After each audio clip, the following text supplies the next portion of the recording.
Hello guys, welcome to another video. In this video we are going to start diving into the concept of logarithms. So logarithms is one of the important topic in math. So we'll be looking into it inside math. So we need to consider, for example, we need to consider 2 times 2 times 2 times 2 times 2. Okay, times 2. Of course we get 64, right? 2 times 2, 4 times 2, 8 times 2, 16 times 2, 32 times 2, 64. So if you were to put it in exponent, right? In exponent, it will be 2 power 6 is equals to 64.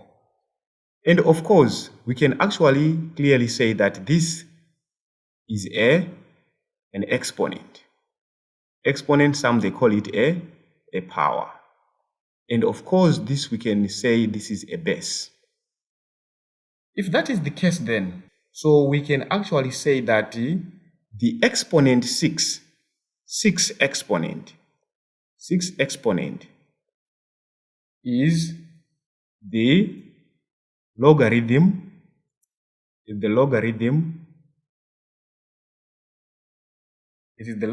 of 64 base 2. Let me write it in this way.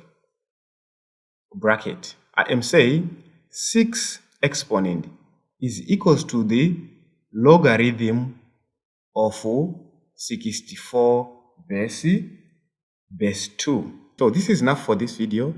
See you on the next video. Bye-bye.